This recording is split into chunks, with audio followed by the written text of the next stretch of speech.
Thank you, everyone, for coming, and thank you, Leanne. Let's look at an image.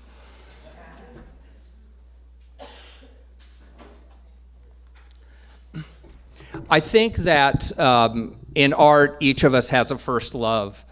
And for me, this painting was it.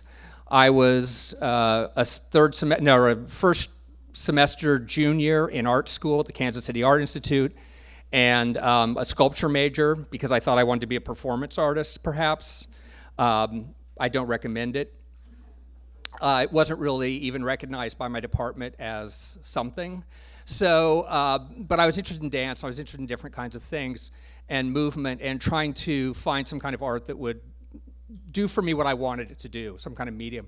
And I happened to go on a college road trip. Now, I had been at the Kansas City Art Institute right next to the Nelson Atkins Museum of Art, which has a fantastic collection of Asian art and Caravaggio, Cezanne, Poussin, Petrus Christi. There are great, great works of art in this collection, and I'd been forced, is kind of how I felt at times, but to go over and write about and look closely at some of these works. And I had done that, and I'd had some good experiences, but none of these works had really spoken to me. And then I went on a college road trip to Minneapolis with some friends and saw this painting in Minneapolis. And when I came to it, I got into a place where I didn't want to leave it. And all my friends went elsewhere, and I stayed with this painting. And it felt to me, I told a friend, it felt like an eye massage to me. And there were a number of things that first attracted me to it. One, I was surprised that a painting could look like children's art and still be considered a great painting. And I'd seen clays in reproduction, but they were probably lesser works, and they didn't really speak to me. And so when I came to this one, I was surprised at how, first of all, seeing something in the flesh like this, about the icy light of it.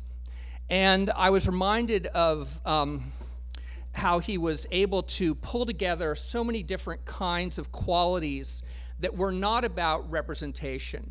And I realized that in looking at this painting and kind of moving through it, that he was able to get this line, and the name of this painting is Howling Dog. It's from 1928. It's about 22 by 18 inches. But I was really taken by, in this painting, the way that he was able to get line to be elastic and to get that plane to become elastic in the way that he moved through it. I found it humorous that he was able to put to do this,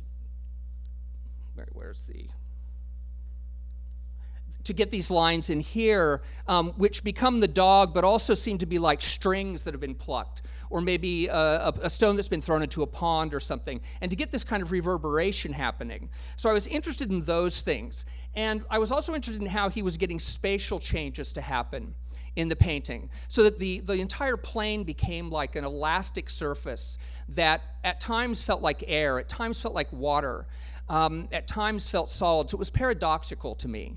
And so all of these things kept me there. And I started to have this relationship with the painting. And I also loved that I didn't know if this moon-like form was perhaps a moon, but if this dog was howling at the moon, and if these were the howls that were coming out of or reverberating out of the dog, and then they were kind of barking back at the dog in the way that, one dog barks and another dog barks and another dog barks. And certainly he's clearly up in here giving you this sense maybe of eyes here, of a howling mouth or something. But I was very interested in how he was exploring this theme. And what became very clear to me was that through clay, what he taught me in looking at this was that artists are poets who are exploring a theme. They're not copyists. They're not, they're transforming their experience of the world into this kind of situation, into this work of art.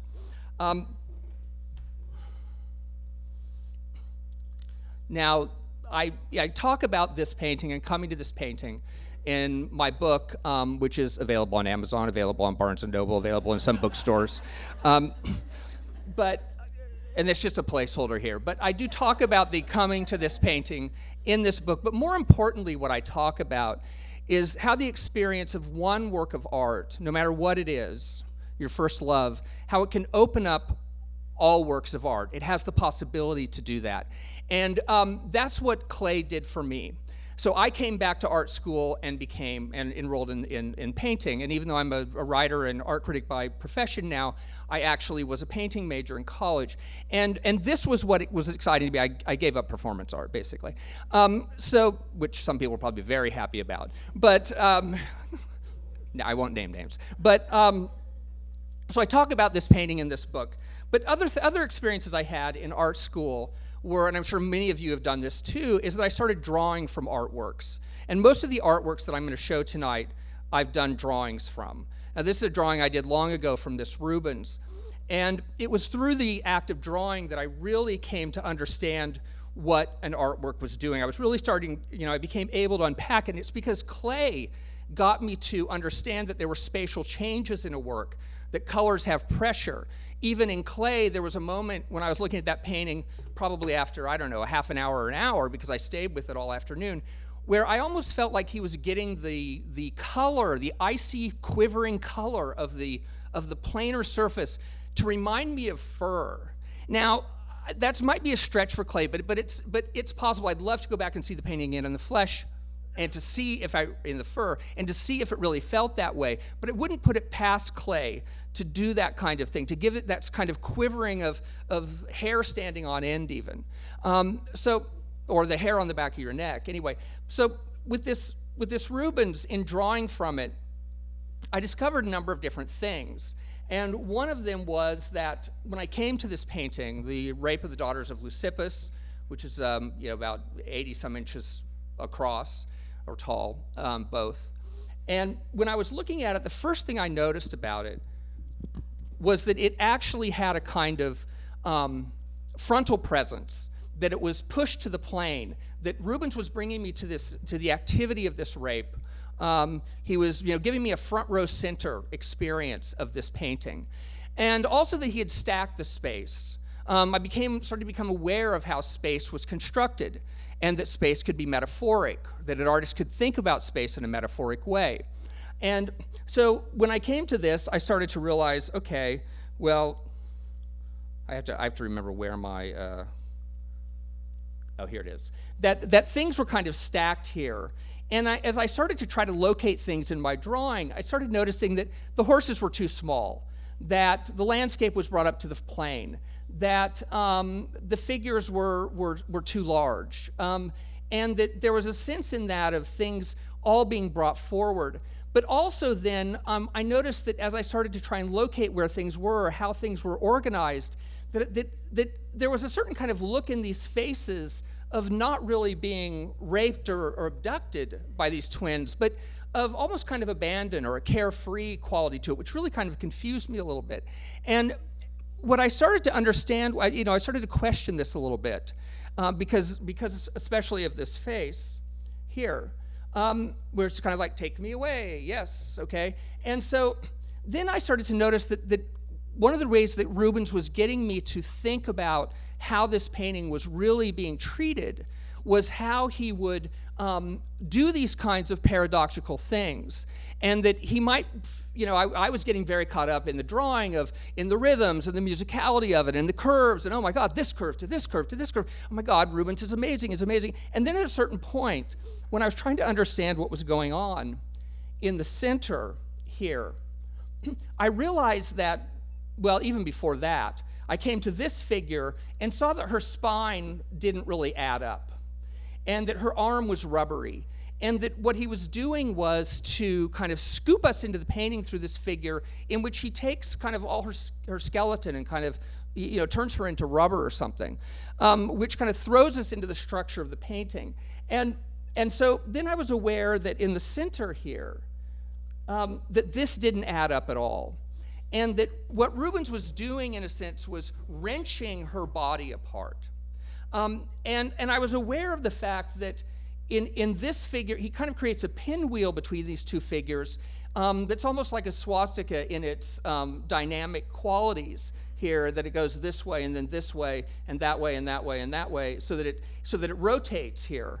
And that as it starts to spin, and especially as he opens her up here, where he literally, well, not literally, but where he here pulls her legs apart like he's breaking her like a wishbone, that he gets to a certain kind of level of violence in this, that is paradoxical to the musicality of it, to the rhythm of it, to the what I thought was carefree about it.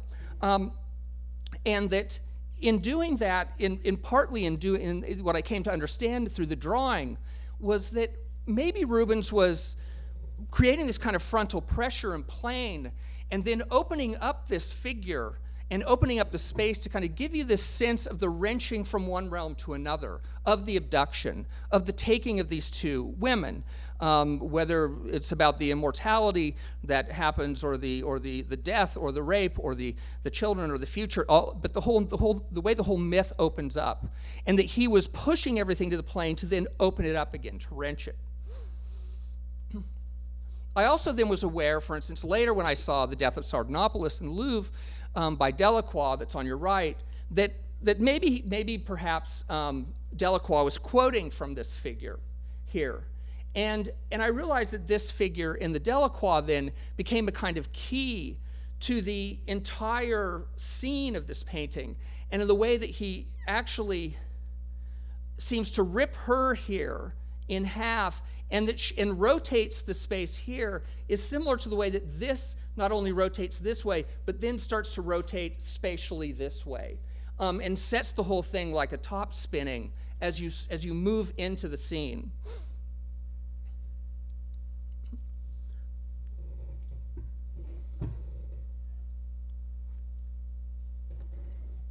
I also then was aware of the nature of how different artists at different times work dynamically through the same ideas. And, even though from different eras, from different ideas, even working spatially differently.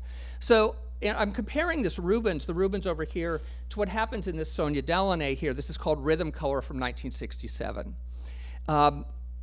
This painting obviously it's an easel scale painting. I don't know the exact size of it. But what happens in this painting, and I'm aware, I was certainly aware similarly how Rubens gives you that kind of carefree quality in the female figures in the painting, but then he also, and that Sonia Delaunay also has a kind of childlike quality in this painting, and that there's a sense of almost like playfulness, a kind of puzzling together of colors, a simplicity, in a sense, a deceptive simplicity, in the same way that there's a deceptive sense of the carefree in the Rubens.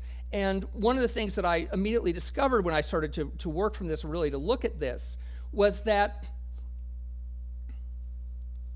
she starts to add these forms up, and one of the things she does, she leaves this white ground plane coming through everywhere here, so that she plays with our sense again of spatial location, of how much depth is happening in this painting.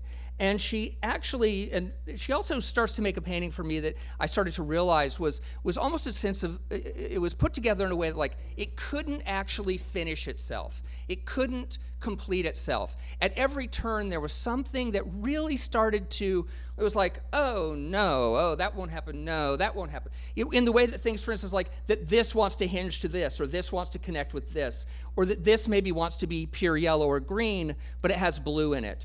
Or that there's this pure red and this pure red and this pure red and this black and this black and this white, but then this yellow has green in it, and this blue is not a pure blue, and this blue is almost a pure blue. This blue is almost a pure blue. This blue has white. Down here we're in gray. So that through the color and the shapes and the forms, and so often forms are actually also cut off, like here or here.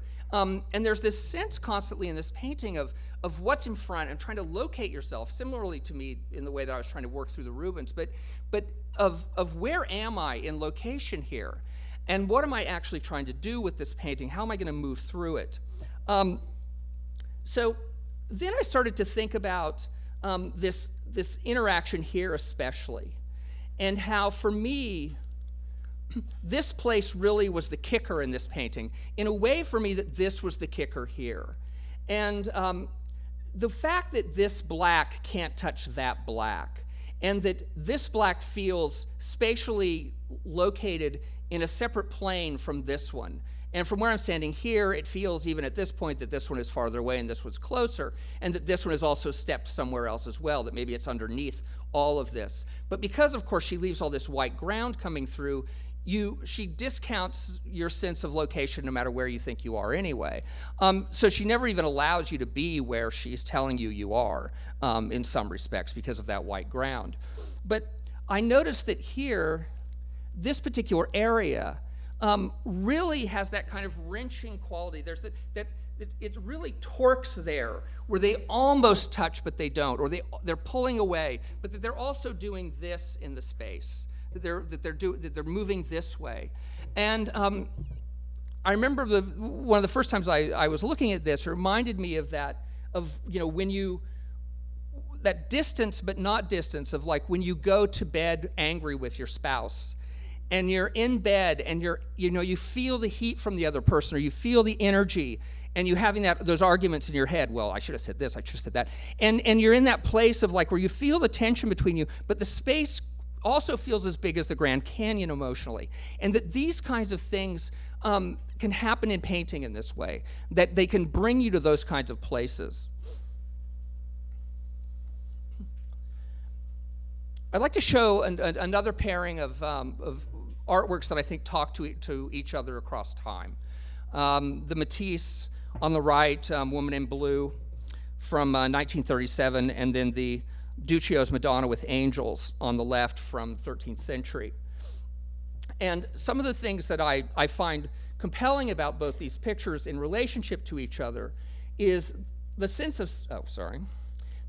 stacked space here, the frontality of this, and the sense of the gold leaf as a plane that holds the Virgin in place here, or that holds the Christ child in place, and also of the flatnesses that hold this woman here in place.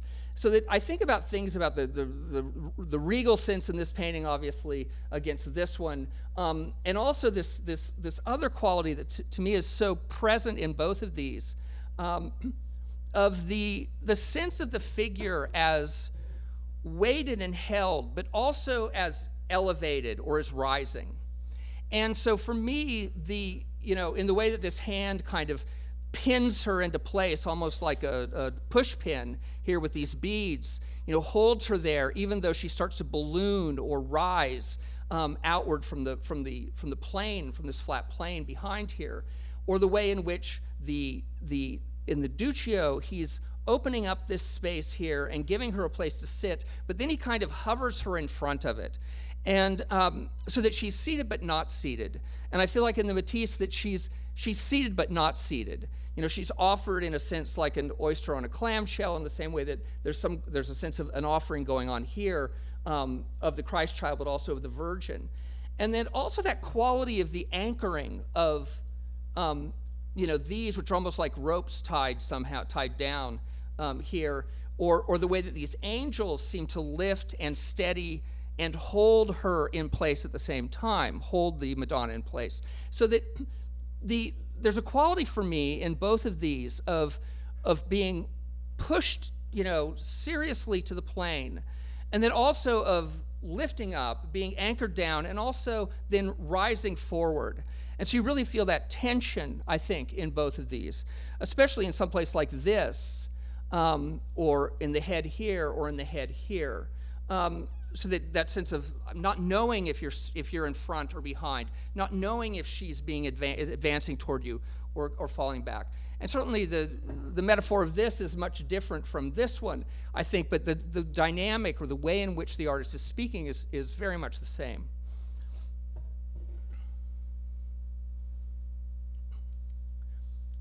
In my book, I used these two images to introduce the idea of metaphor.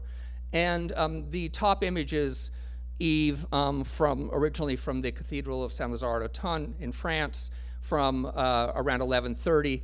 The other sculpture is Giacometti's Woman Who Dreams, from literally 800 years later. And I find that I'd like to talk for a minute about how artists use metaphors in similar ways. And obviously, I think most of you probably know about metaphor. It's from the Greek word metapheron. It means to transpose the meaning or the weight of one thing to another. It's a way to transpose or to compare different kinds of ideas different kinds of things together. And in this case, one of the ways I talked about it in my book was that it's not so much that Eve moves like a serpent, but that Eve is a serpent. And in this particular, in this particular sculpture here, he treats her not only as snake and figure and flora and fauna, but also as fruit on the vine here. He gives her mouth or her hand here the quality, I think, of a snake grabbing it, even though the serpent can be seen somewhat here. But gives her qualities of water and of swimmer and of snake and of something that's almost like a dream that's kind of passing through our consciousness, that's almost unreal. And I think that Giacometti in his Woman Who Dreams, was it Reclining? Yeah, Reclining Woman Who Dreams, is pulling on similar kinds of metaphors. I don't know if Giacometti ever saw the Eve, but he's saying woman who dreams, but I think that he kind of pulls her apart into all of these other kinds of qualities where you never really arrive at woman in this. You arrive at the movement of the dream. You arrive at the flow of it, he gives her legs almost that seem to be walking like an animal or something, or are they? Or does he turn her into a house? Or is this an oar or a spoon? Is she injured? Are these bones? None of it really matters because we don't have to say this is this or this is that. He keeps us in this state constantly of being between or among all of these different ideas simultaneously. This is a Balthus reclining nude from 1983. And I want to show another reclining figure and to talk a little bit about some of the metaphors and ideas that I think Balthus is getting at in this. First thing that when you see this painting that's very, very weird, I think, if you've seen it in the flesh, and this slide, of course, does nothing to tell you about the qualities of the color in this, but or of the visceral sense of what the textures are and what they're evocative of. But he really pulls on different ideas about fresco, stone. I think that this figure is very much like a tomb figure, like a sculpture of a tomb figure who's crawling even maybe out of the tomb or out of the grave, up on top of the sculpture itself. So she becomes kind of an edifice and the dead figure at the same time. I also think he pulls on ideas about weightlessness and being weighted, about being trapped or kind of crawling into herself and also stepping out of herself. There are ways in which this painting don't add up. Like here, where this leg pours out of her and has no joint, really. It's one curve. And so this leg really has nothing to do with this. And there are places in here, almost as in an Egyptian figure, where he moves us up here, and she looks a little bit like a fish being hooked and kind of pulled out of the water here up onto land, or a shipwrecked survivor crawling onto the beach here. But there's this quality of somewhere in here of her shifting, and this is what I was saying, like almost like an Egyptian figure, from one orientation to another orientation, so that you sense that this has little to do, this pear shape here, has little to do with this up here, that there's some kind of transformation that happens somewhere between here and here, and that maybe she's dreaming, maybe she's asleep. This arm he creates in a way so that it seems to hover there or float. So she's kind of this whole idea of weightless and weighty at the same time. I also think, though, because of the coloration, that she very much starts to get the ideas of dead fruit or of ripe fruit, especially in places like this, in the cheeks. And she really does get to a green color of like moss on stone. So she starts to evoke qualities of relics and of and also this nature of, and because I think it's a very autumnal painting, this very idea of something that's youthful but also very ancient. And in that sense, I think of Balthus as thinking metaphorically about this a little bit, and I haven't seen it anywhere else, of treating this figure, this adolescent figure, as thinking about it in terms of the death of childhood, not the birth of adulthood. And so he's focusing us in a kind of autumnal place in the qualities of color, in the stone, in the that sense of how it's all kind of coming together.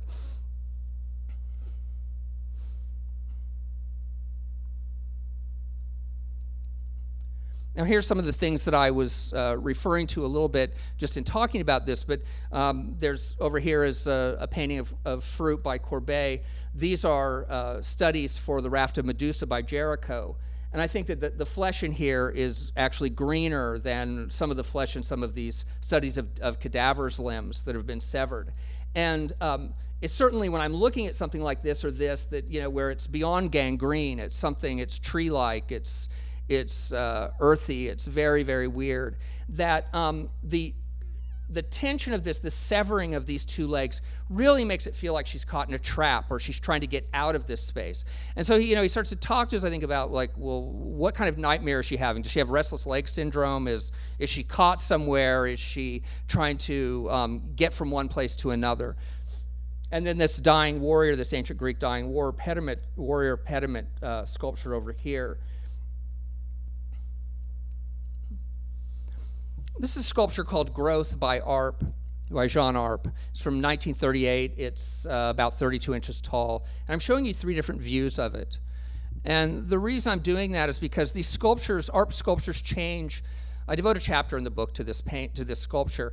And I'm not going to get into all the details of that, but one of the things about this Arp sculpture, and I just saw it recently again, is that as you move around it, it changes, it fluctuates so much that it feels like it's alive. It feels like it's literally growing in front of your eyes. It feels like it's become a new sculpture as you move an inch around it.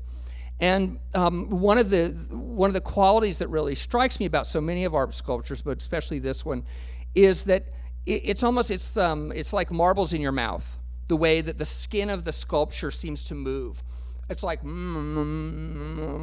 everything is moving around under the skin, or cats in a bag. There's that quality of what's happening here, how's it elbowing out, what's it doing.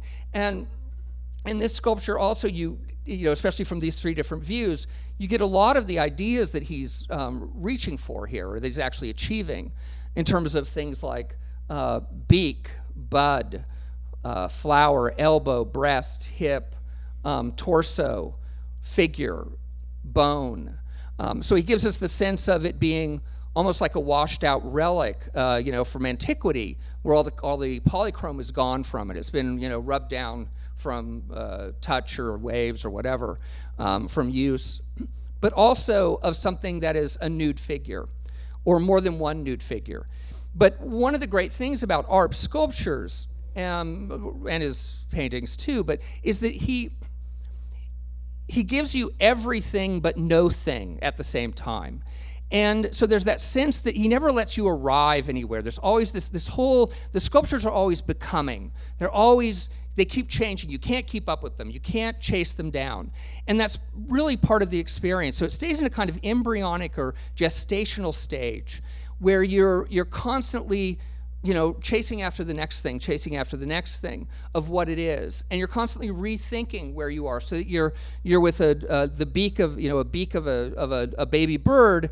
At one point, that's what comes to your mind perhaps, and then it's suddenly an adult female breast or a hip, or the thing is turning in like a belly dancer or something, so that it seems seductive yet completely innocent at the same time. It seems like it's on a molecular level and also on the sense of it being a relic at the same time, something from long, long ago. And he keeps all of these balls in the air simultaneously. I think that's one of the reasons that he believed in calling his art concrete art, not abstract art. And in that, he was trying to let people know that he wasn't paring things down. He wasn't abstracting from the world to simplify forms. And I think that term is often, misused, that idea like, oh, you abstracted from the world. no, what he's doing is getting at essences of things, then conflating them, and then creating something new out of that. He's not paring down things or getting rid of details to give you softer edges and something that's less precise or more vague. He's getting at clarity, the clarity through, this poetic clarity through the qualities of exactitude, but exactitude that never stays still. So he's constantly moving you. And so in that, you're able to move with him, very much so. I'm showing this next to Michelangelo's slaves, the dying slave and the rebellious slave from 1513 to 16. In some ways, I think that some of these ideas are obvious, but I wanted you to see, and because I would almost put Arp up there with Michelangelo as a sculptor. Arp is my favorite sculptor, but and I know Michelangelo is Michelangelo, so we don't need to talk about that. But I do think that there is this sculpture is one of those masterpieces that keeps you in such a state of flow and of free association that I think it's equal to the places that Michelangelo takes me. And so for that, it's a different and similar kind of experience at the same time.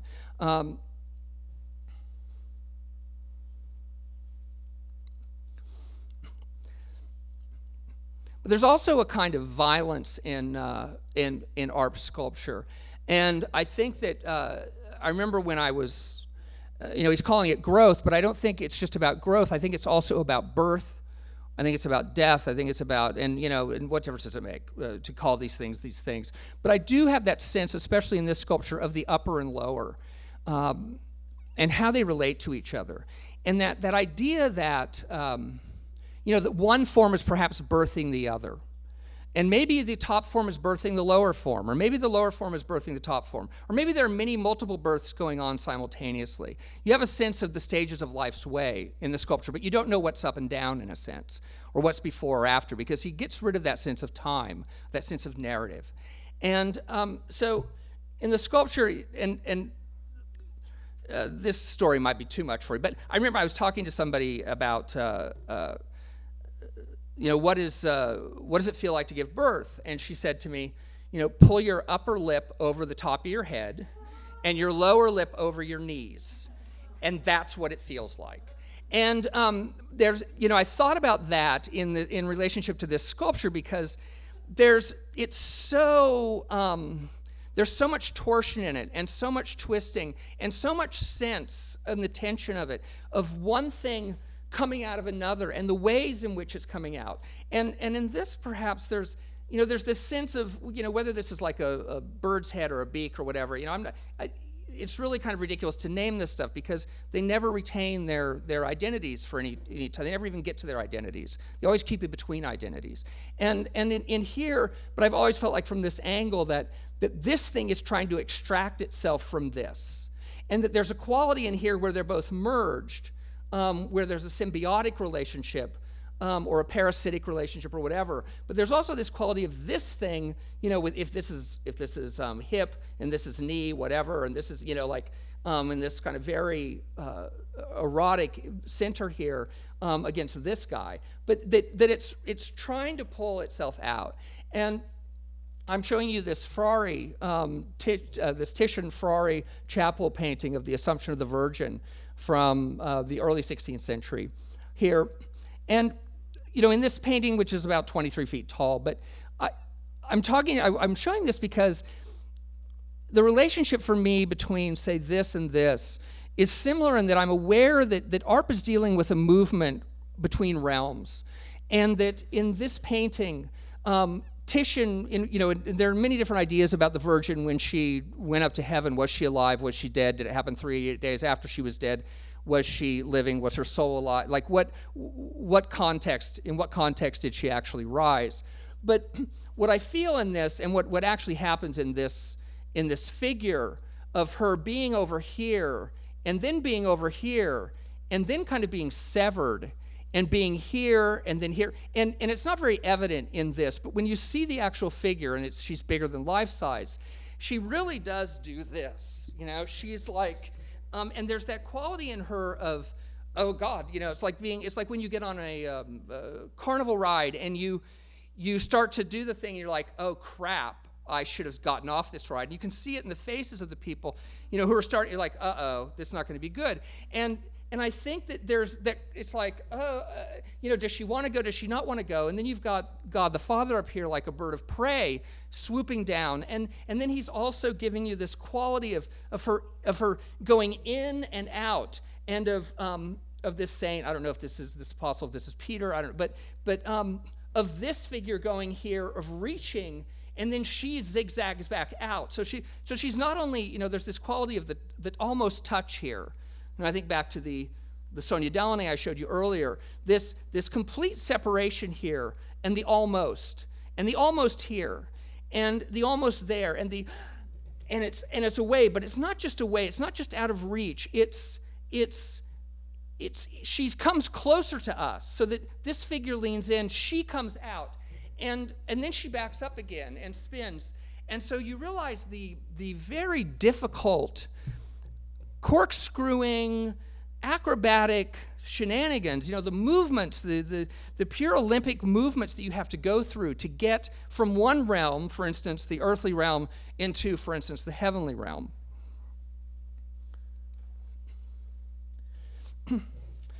This is another sculpture I devote a chapter to in my book. It's an installation. It's this right here. Or where does it end? I don't know. Where does it begin? Where does it end? By Richard Tuttle. It's called White Balloon with Blue Light. And he conceived of it in 1992. He showed it in 2005 at the Whitney retrospective at the Old Whitney.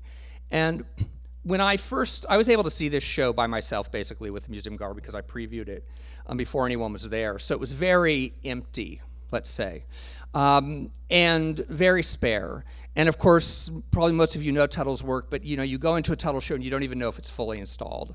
I remember going to a Tuttle show once and going in, and he was there installing it, and I said, is it installed? And he was like, you tell me, it didn't really, he was still doing things, but I didn't know if he was done. And then I called my editor and said, well, the show's not, well, and the editor was like, well, does it really matter with him, And yes, I got to see the whole show installed, but there is that quality of like, what am I looking at? Is it unfinished work, or is it, you come into the show and there's so many small things and they're very childlike, but he really gets you down to this level of thinking about minutia. And as I came to Tuttle over time, I really came to kind of understand that he was putting me in a kind of place that was very intimate with his work. And, I'd come home after a show of Tuttle's work, and I'd look at a piece of discarded dental floss or something, or a piece of cellophane, and I'd be like, that's kind of cool, And I wasn't on drugs or anything, but it's just like, you're looking at the different planes on the cellophane and the way it goes from orange to pink to purple, and you're like, yeah. Or the shadow, in the corner, or a piece of hair and the curve of it. And Tuttle brought me to that level of, not that Michelangelo doesn't take me to that level, but it's a different, he focuses me kind of elsewhere in the garbage world, but also in the intimate world at the same time. And in this show, I went in and at first I was just like, oh God, what am I going to do with this? But I kept coming back to this particular sculpture of the balloon, the white balloon with blue light. And what kept bringing me back to it was this sense of melancholy about it.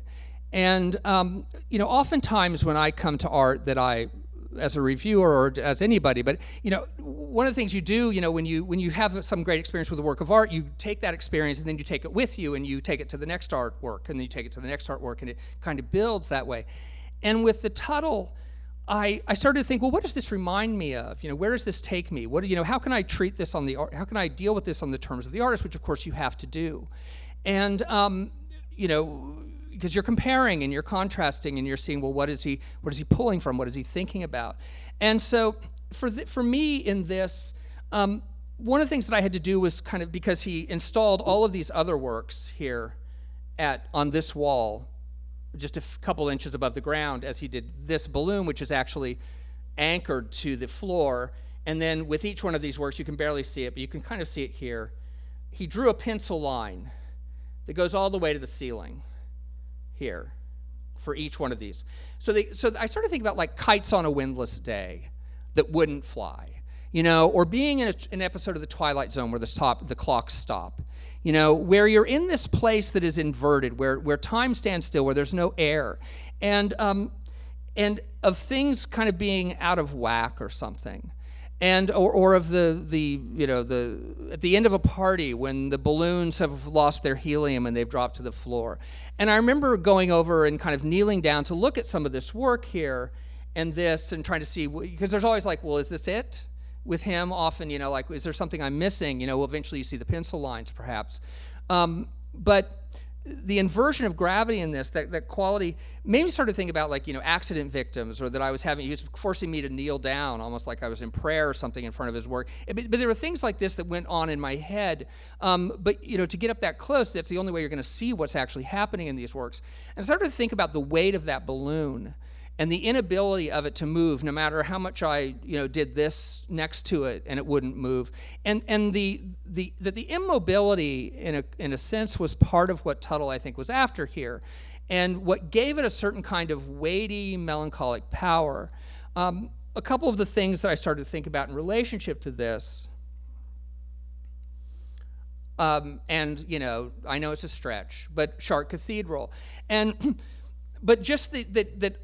When I've been to Chartres, the couple of times I've been, I am as mesmerized by just watching the light shift on the floor or moving up a column as I am anything else. And sometimes you have to pull away from the rose windows, because it's just too much. And I'm not saying that Tuttle is Chartres at all, but I am saying that for me it was a way in.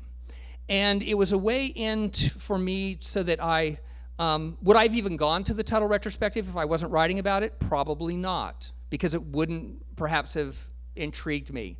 But then going there, he took me to a place that was unexpected. And I won't say that it was profound, but what I did in my own head with the experience had its own qualities that I thought were very worthwhile. This is Evening Carnival by Rousseau. And again, if I'm going to a desert island, I'm taking the Rousseau, not the Tuttle, okay? But, that sense of the inversion of that balloon and the quality of that did get me to think about those kinds of, that kind of melancholy light, that blue hour, that dusk sense of things.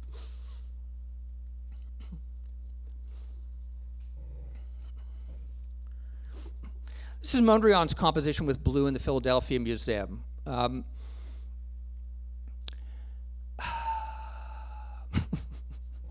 Where to begin?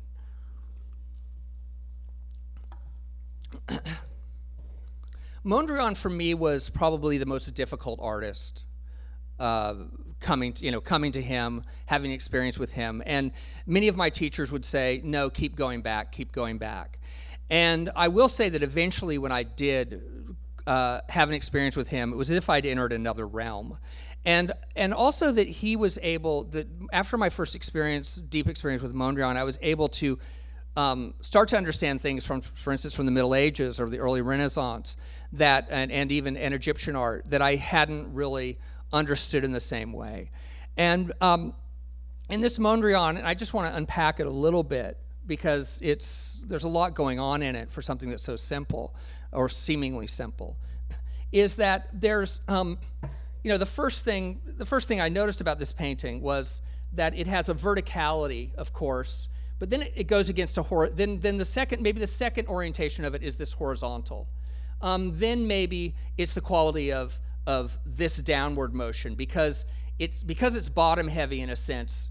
It wants to go this way, maybe, then this way, then this way, then this way. Or maybe it's this first, this diagonal, then this one, then this one. But Mondrian keeps you moving around in it in a way so that you don't kind of know where you are.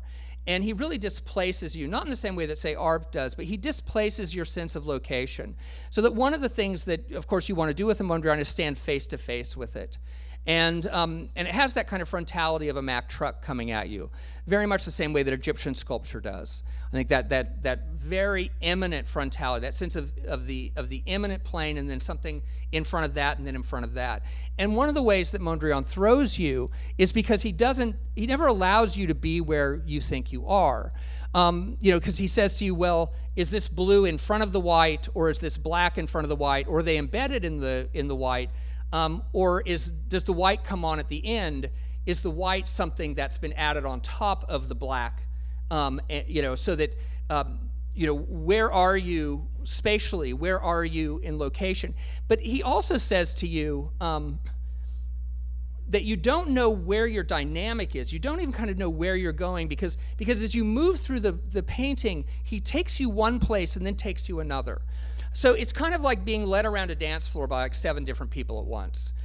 So like one person grabs you and spins you, and then you're over here and you're spun this way, and then somebody throws you up in the air, and then you do a somersault and you're on the floor, and then you're under the ground. Because what he says to you in a sense is, yeah, we're dealing with vertical and horizontal. He makes that very clear. And he uses a square. It's 26¼ inches square. So he gives you this square that is on point, which gives it a certain kind of tension, because it's like a pirouetting ballerina here. So since you really have that sense of the point of it, and of its downward trajectory too, against this and this.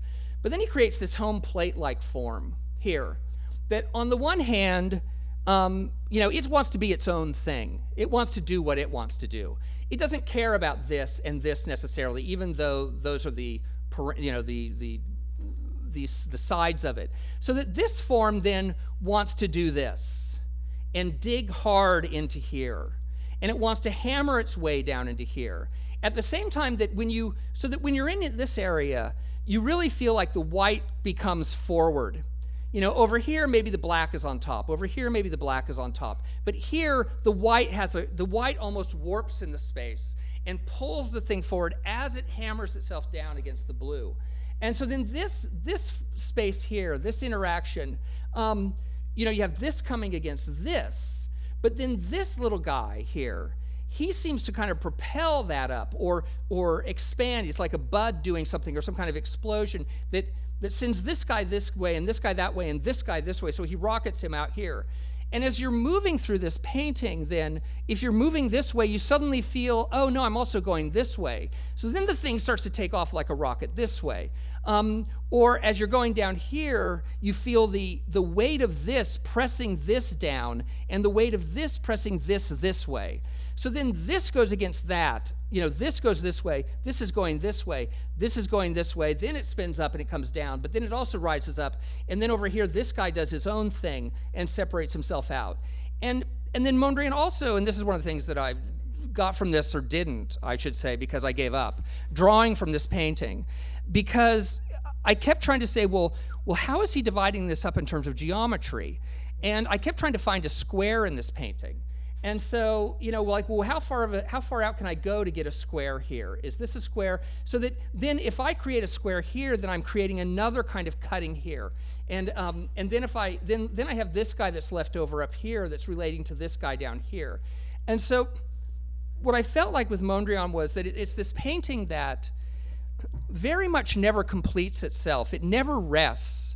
It's always very still and very active. It's arrested, and yet it's in movement. It's in, he talked about this idea of dynamic equilibrium, but it's dynamic, and yet it's also kind of in a sense of stasis.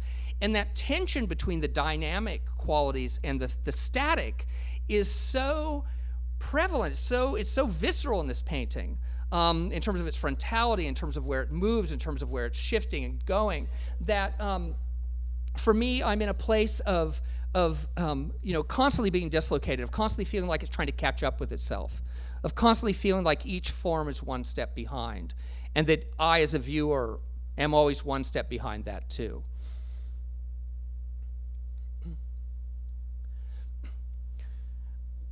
When I went to Egypt in 2000, I went there to write an article about the pyramids. I didn't know what I was getting into, but I really thought that I had some sense that I'd been teaching Egyptian art, like anybody else who's never been to Egypt does.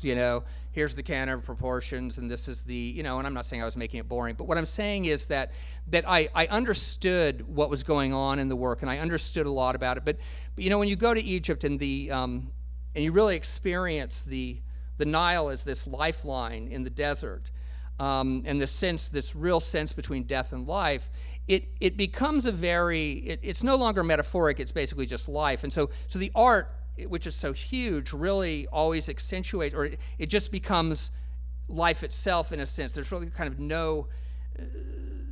you feel no difference between the art and the life, or the place, or the landscape, or the sky and the sculptures. And so, especially with the pyramids, which are enormous, you feel like they're shaping the sky, not that they're affecting the sky. At one point I stayed up all night watching the sunrise on the Sphinx's face, because I had read that Rilke did that and said it was a really great experience, and it really was. And I kept a journal about it. But what I will say about this is that, and yes, I think it's the greatest sculpture ever made, but that its sense of being frontal and yet kind of disappearing into the face of the pyramid, and that sense of the pyramid is always coming at you. When I went to Egypt, I had this experience of, it was like, one of the things that happens with the pyramids is they demand, and all Egyptian sculpture does this to you, demands that you approach it frontally, that you stand face to face with it. It kind of demands this reverence. And this this, especially the greatest stuff in the Cairo Museum, but and then the stuff on the sites too. But that you don't just kind of meander along. You really feel like each sculpture you have to address, or let it address you. And that's what I really felt about the pyramids themselves, because I was really drawn to stand at the base, for instance, especially of the Great Pyramid, at the very center, and face it head on. And deal with it. And I was thinking about Mondrian when I was doing that, because there's also that quality in the Mondrian because you're looking at here's this pyramid face that is over 750 feet across at its base, and then it's over 450 feet high going up. And it's a landscape that rises in front of you. It's not like looking up a building, a skyscraper. It's not a vertical like that. That seems to have an end. It's more like a launching pad. It's more like you're in the seat of a catapult, and it is throwing you up into the heavens. And so, because it's at an angle, it feels like a runway and this landscape in the sky. And because you're then pulled to both edges, you really feel this elasticity of displacement. And for me, it was a very abstract, out-of-body experience in that sense, in the same way that I felt in front of Mondrian, because I really felt like I was being pulled this way and being pulled this way, but also of falling into the landscape this way. So it was a very abstract kind of quality that really took me away from any sense of naturalism. And again, I was not on drugs. I'm saying it was this experience of being very much pulled out of the self. And I was thinking about that in terms of the fact that they used to be sheathed in white limestone, and that sometimes when I'm standing in front of a Mondrian, and I'm just going to show you this slide, which is not taken, it's taken from the base, but even this, which gives you a little bit of the quality of looking up, doesn't really give you the quality of being there. Because again, when you're there and you're like, oh, you shoot down here 400 feet, and you really feel pulled that way, and then here, you feel all of those forces at once. And I remember standing there thinking, like, I've had this experience before. I've had it in front of Mondrian, on a different kind of scale, but very similarly so.